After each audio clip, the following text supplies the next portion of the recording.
చంద్రబాబుపై నమోదైన కేసులను క్లోజ్ చేసేందుకు వేగంగా అడుగులు పడుతున్నాయి. సాక్షులను బెదిరించడం, పత్రాలు తారుమారు చేయడం వంటి కుట్రలు జరుగుతున్నాయి.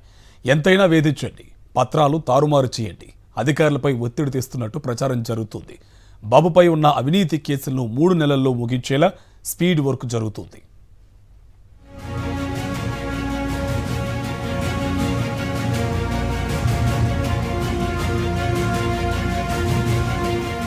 ముఖ్యమంత్రి చంద్రబాబుపై నమోదైన కేసులను యుద్ధ ప్రాతిపదికన మూసివేసేందుకు టీడీపీ కూటమి ప్రభుత్వం కుట్ర కార్యాచరణను వేగవంతం చేసింది.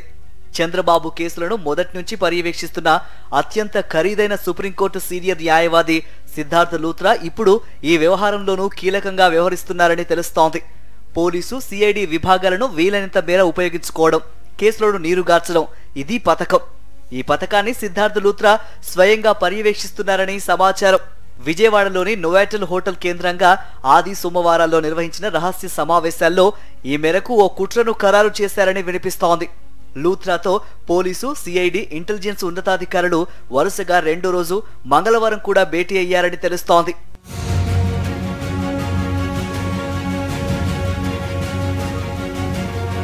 రెండు 2014 నుంచి 2019 మధ్య టీడీపీ ప్రభుత్వ హయాంలో చంద్రబాబు బరితెగించి పాల్పడిన దోపిడీని సిట్ ఆధారాలతో సహా నిగ్గు తేల్చింది. స్కిల్ డెవలప్మెంట్ కుంభకోణం, అసైన్డ్ భూముల దోపిడీ, Amaravati inner ring road alignment కుంభకోణం, ఫైబర్ నెట్ కుట్రదారు, లబ్ధిదారు చంద్రబాబేనన్నది ఆధారాలతో బట్టబయలైంది. నిబంధనలకు విరుద్ధమని చెప్పినా సరే సీఎం హోదాలో చంద్రబాబు ఆదేశించడంతోనే అక్రమాలకు పాల్పడాల్సి వచ్చిందని ఆనాటి ఉన్నతాధికారులతో పాటు ఇతరులు వాంగ్మూలాలు కూడా ఇచ్చారు. అక్రమ నిధులు హైదరాబాద్ లోని చంద్రబాబు నివాసానికి, టీడీపీ బ్యాంకు ఖాతాలకు చేరినట్టు ఆధారాలను సిట్ సేకరించింది. దాంతో పాటు ఆ కేసుల్లో చంద్రబాబు అడ్డంగా దొరికినట్లయింది. ఈ నేపథ్యంలో ప్రస్తుత టీడీపీ కూటమి ప్రభుత్వం ఆ కేసుల నుంచి చంద్రబాబు పేరు తప్పించేందుకు కుట్ర పన్నుతోంది. అందుకు గతంలో వాంగ్మూలాలు ఇచ్చిన ఉన్నతాధికారులను, ఇతరులను తీవ్ర స్థాయిలో బెదిరించి బెంబేలెత్తించాలని పోలీసు, సిఐడి ఉన్నతాధికారులకు ఆదేశాలు అందాయని తెలుస్తోంది. అవసరమైతే వారిపై ఇతరత్ర అక్రమ కేసులు నమోదు చేసి వేధింపులకు గురి చేయాలని కూడా లూత్రా సలహా ఇచ్చినట్లు సమాచారం.